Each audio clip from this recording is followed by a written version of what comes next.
Part 1. You will hear a talk between a student and an accommodation officer. First, you have some time to look at questions 1 to 10.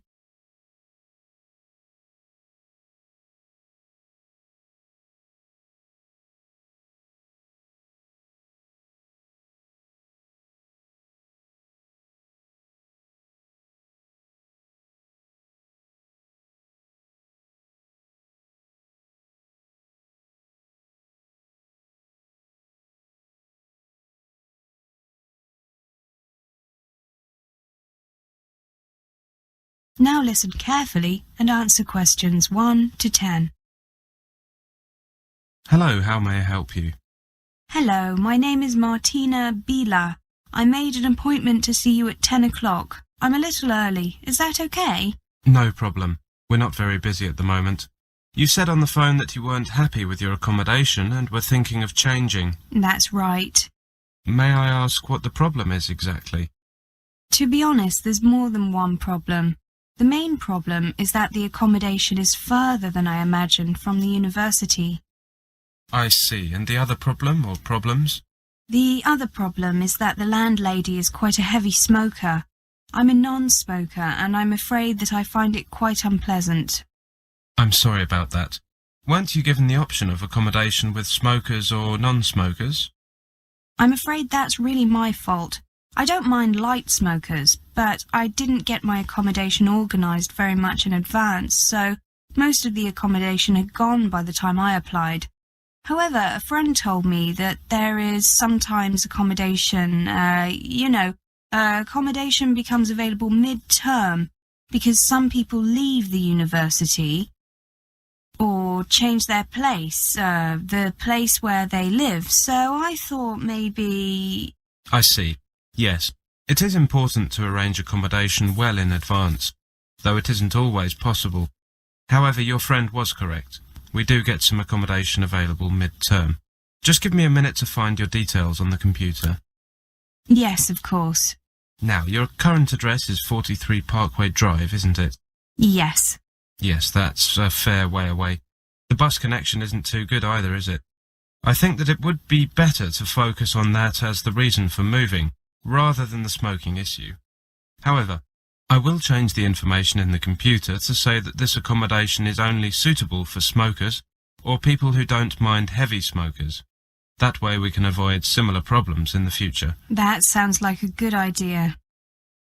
Before you hear the rest of the conversation, you will have some time to look at questions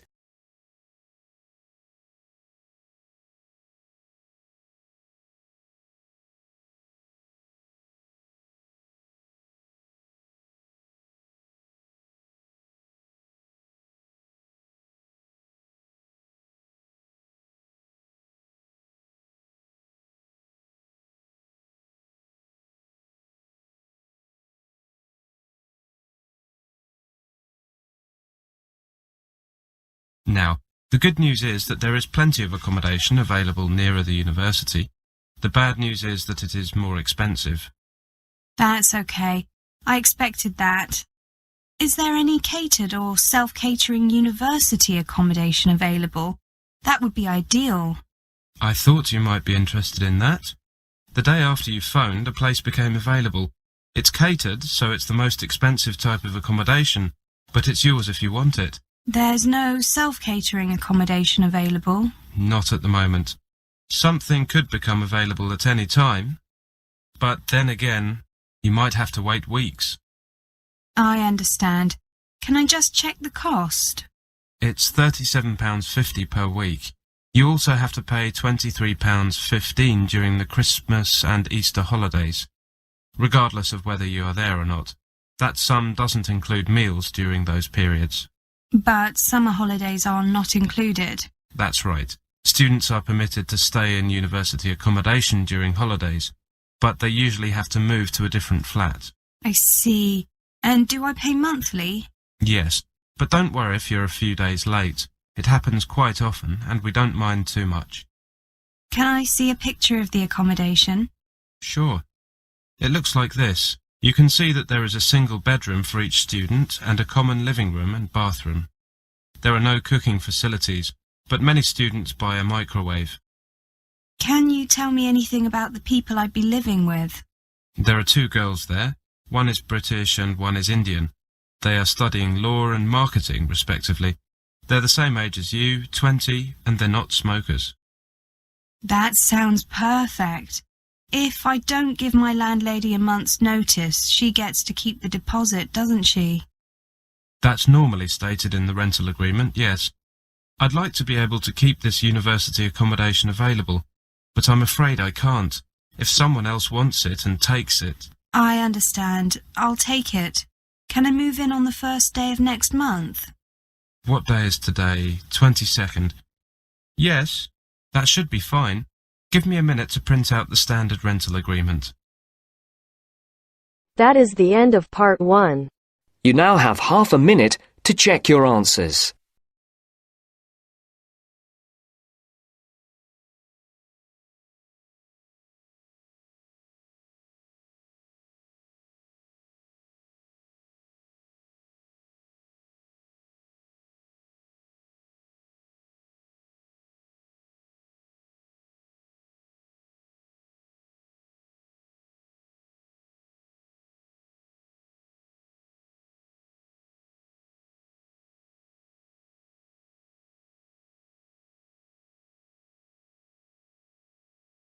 Now turns to part 2. Part 2. You'll hear a lecture. First, you have some time to look at questions 11 to 20.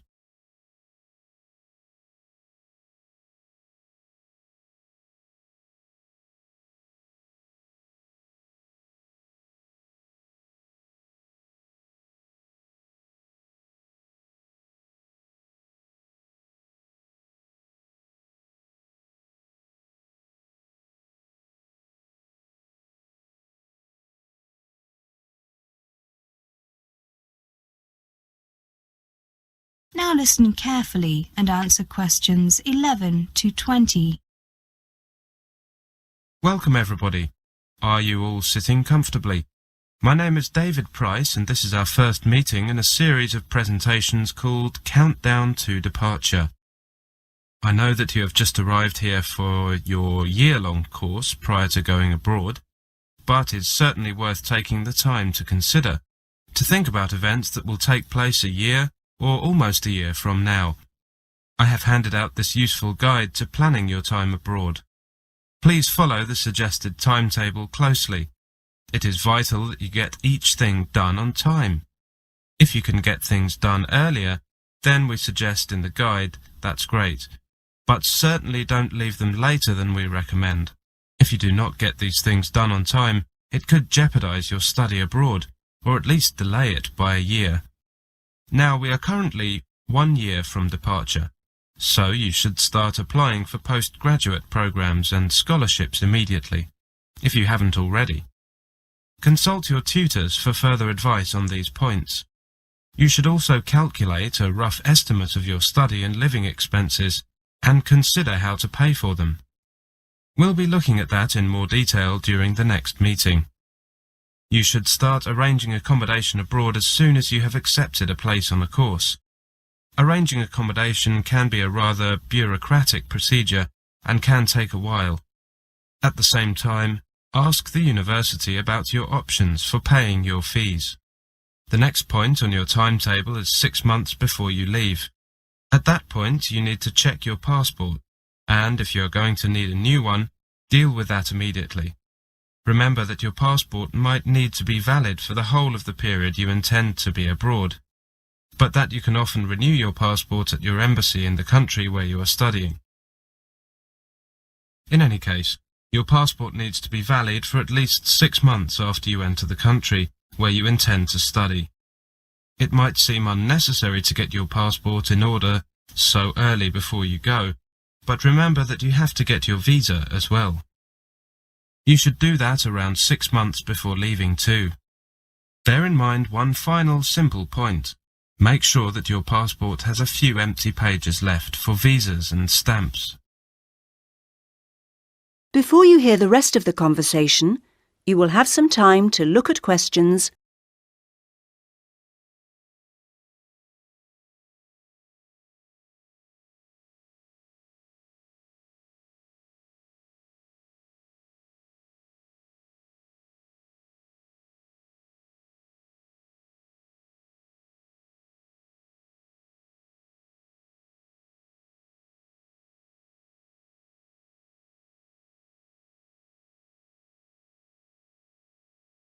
2 or 3 months before departure, you should ask your bank about the options for transferring money to the country you'll be studying in and setting up a bank account there.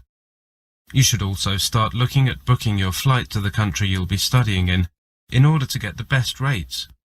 The cost of flights varies considerably from carrier to carrier, and even between different travel agencies, and depend a lot upon the time of year you are flying. Booking in advance can save you a considerable sum of money. When you book your flight, you should check with the airline or travel agent to find out what your baggage allowance is. At the same time, look into booking your other travel within the country you're going to from the airport where you will arrive. Don't forget to buy travel insurance when you book any flights. Finally, still 2 or 3 months before departure, make sure that you have an unconditional letter of acceptance from the university you're going to attend. This is vital, as it facilitates entry clearance if into the country. Next, about 1 month before leaving, find out whether you will be entitled to receive free health treatment in the country you're going to, and find out how much you will have to pay if not. Look into arranging health insurance if necessary. Also, buy currency and traveller's checks to cover your first few weeks in the country. Watch the exchange rates and pick a good time, but do not leave it too late.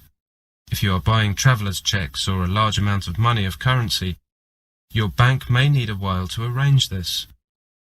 Another thing to do is find out what you can take into the country and what items are prohibited. Finally, find out whether your home insurance policy will cover your belongings while they are abroad. If not, arrange suitable insurance or look into the possibility of arranging a policy in the foreign country. The last point on this timetable is 2 weeks before you leave. At this time, you need to do 2 things. One is to ask your doctor to write a letter explaining any prescription medicines, what they are, and why you are taking them. The second is to request a reference letter from your bank in your own country, as this will help you to open a bank account abroad. Now, let's take a closer look at. That is the end of part 2. You now have half a minute to check your answers.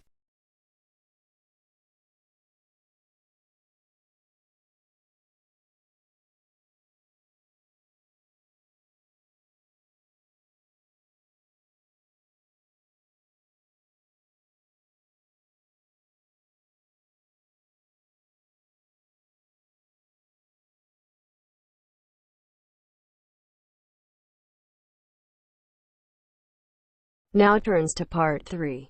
Part 3.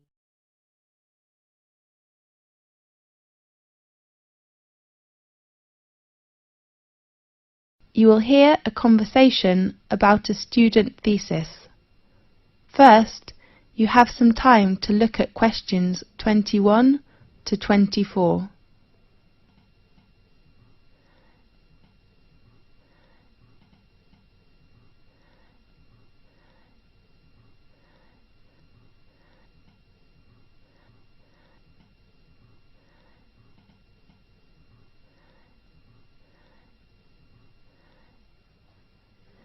Now listen carefully and answer questions 21 to 24. Come in, please. Good afternoon. Oh, I am sorry. Is it Professor Lee's office room? No, it is room 640. His new room number is 614 on the right of this corridor. Thanks a lot. You're welcome. Come in, please. Good afternoon, Professor Lee. Good afternoon. Come in, please. I remember our tutorial time is at 2 o'clock, right? Really? Oh, I am so sorry. I remember it is at 1:30. So I go to common room to wait for 30 minutes, okay? No, I'm free now. Let's begin. I am so sorry. That doesn't matter. So, how about your work? In fact, Professor Lee, can I get an extension of time to hand in my work? I mean, I hope to extend my thesis deadline. James, you know extension is usually given only for medical or accident reasons. So what's your problem? You have a good beginning with your draft, isn't it right? Yes, well, I'm having too many reading materials to read. Too many? How many? Besides academic journals, I have about 15 books to read next month. I don't think I can finish them. Oh, darling, you do not need to read them all. What do you mean? I mean, you can choose some parts of these books which can help your work. Really? Could you give me some suggestions? Sure.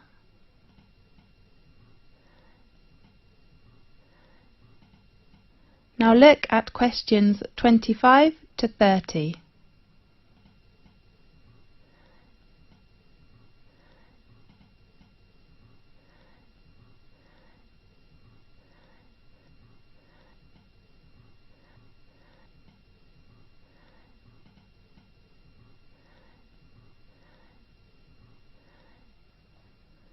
Now listen carefully and answer questions 25 to 30.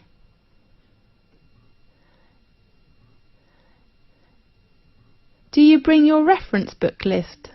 Yes, I take it. Let's see. First, the book by Bayer.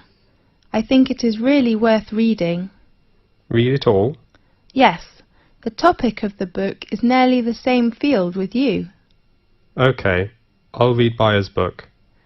The next author is Oliver. I heard that his argument is very strong, but the book is a little difficult. You are right, but I still recommend you to know about his argument, which will give you a lot of help. Fine. Do you think I should read Billy's book? About Billy. I have to say his work is very good, especially his research method, but you do not need to read it now. Right. The last author is Andrew. How about his book? In my opinion, the one by Andrew says the research findings. I mean, his last part is very excellent, clear and persuasive. I agree with you. I'm reading the book now. Great. How about others? I suggest you finish these books next month, and then we will talk about others, okay? Okay. Have you begun your research work? Yes. How are things going? That's okay, except the research method. What's wrong with the method? I have made some interviews, Yes. but I found they couldn't give me the data I need. Who are the interviewees? Some are our classmates and others are schoolmates. Oh no. James, it's better for you to interview some professionals. Do you think it is better for me to change another research method, such as questionnaire? I don't think you will have enough time to design it and then analyse your research data. That will waste you a lot of time. You're right. And pay attention to your reference. Reference books? No, I mean you should make clearly about what reference books you read, and then write them after your thesis. Okay, I'll make them clear. Fine. I hope to see your work quickly. I hope too. Thanks for your help, Professor Lee. That's okay. See you next time. See you.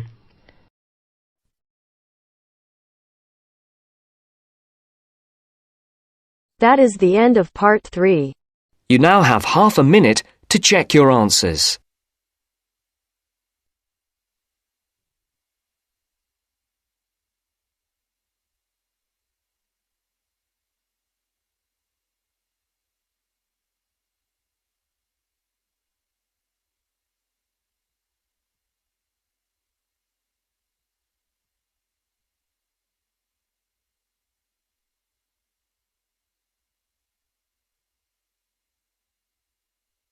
Now turns to part 4.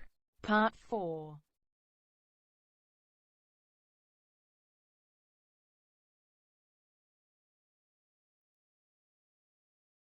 You will hear a conversation about astronomy.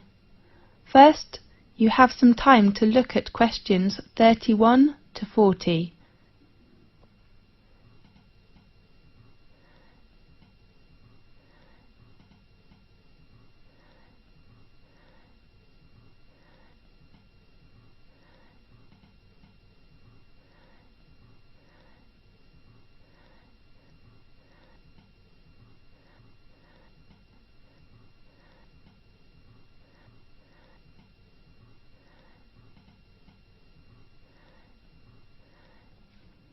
Now listen carefully and answer questions 31 to 40.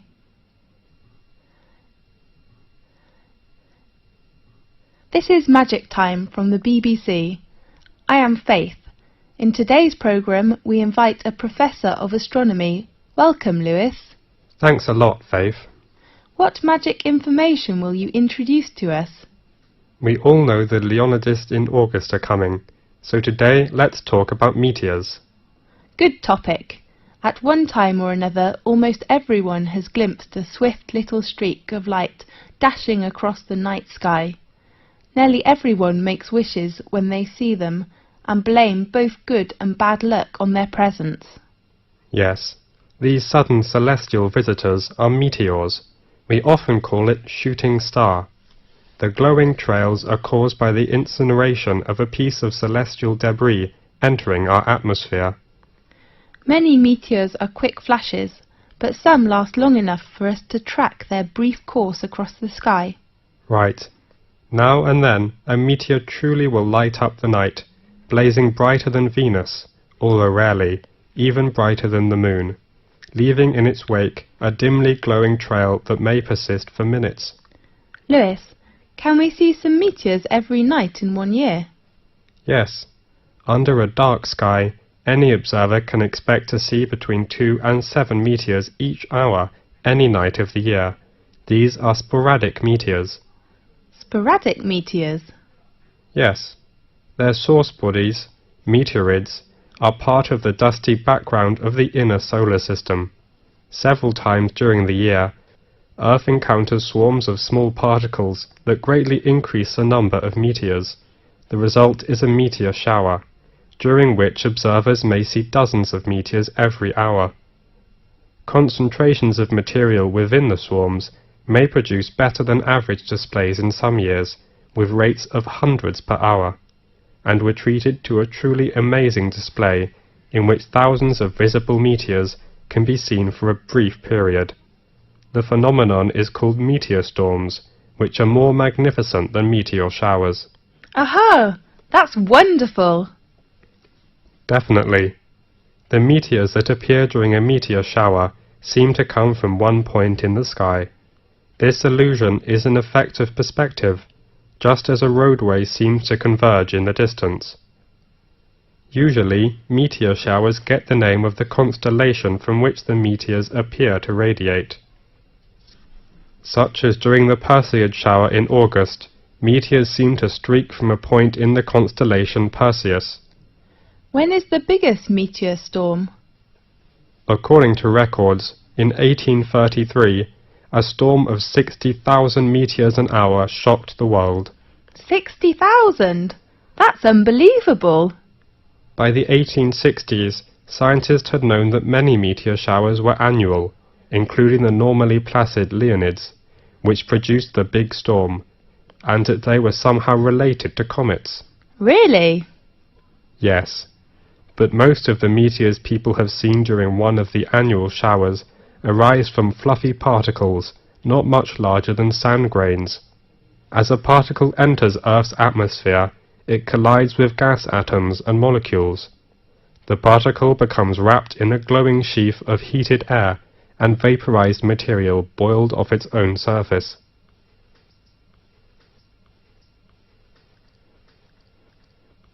Whether meteor is very near to us when it appears? No, in fact, it is an illusion. However, even well-trained professionals can be fooled, such as airline pilots have swerved to avoid meteors that were actually 160 kilometers away. A meteor that appears brighter than any of the stars and planets is a fireball. Fireball? That's so interesting. Yeah. Most meteors are seen 80 to 120 kilometers above the ground. Sometimes someone will claim to see a fireball land on a hilltop. But in fact, a real fireball first appears at a height of about 125 kilometers and loses its brightness while still at least 20 kilometers above the ground. Yes. What colours do meteors have? Usually, most meteors look white, but some also appear blue, green, yellow, orange, or even red. What will happen if a meteoroid gets to the surface of the Earth without being completely vaporized? It will be a meteorite. I heard meteorites were long ago thought to be cast down as gifts from angels. Yes, and others thought the gods were displaying their anger. Really? As late as the 17th century, many believed they fell from thunderstorms. They were nicknamed thunderstones. Many scientists didn't believe the accounts of people who claimed to have seen meteors, and some experts were skeptical that stones could fall from the clouds or the heaven. Yes. One of the most significant meteorite events in recent history destroyed hundreds of square miles of forest in Siberia on June the 30th, 1908. According to local witnesses, a ball of fire streaked through the sky and seemed to enter the atmosphere at an oblique angle. It exploded, sending out hot winds and loud noises, and shaking the ground enough to break windows in nearby villages. Small particles blown into the atmosphere lit the night sky for several days. So, nowadays, the prevailing theory holds that a meteor exploded just above the surface. Yes. Most impact craters and basins larger than the meteor crater are heavily worn away or have been buried by rocks and dirt as the Earth's surface changed. At present, Chicxulub Basin, centered in Mexico's Yucatan Peninsula, is the largest one. The diameter of basin is around 300 kilometers.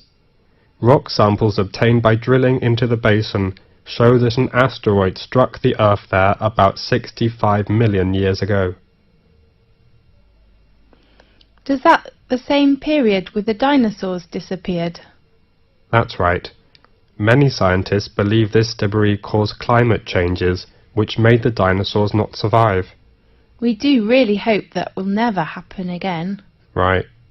OK, thanks for watching today's programme. See you next week. That is the end of part 4.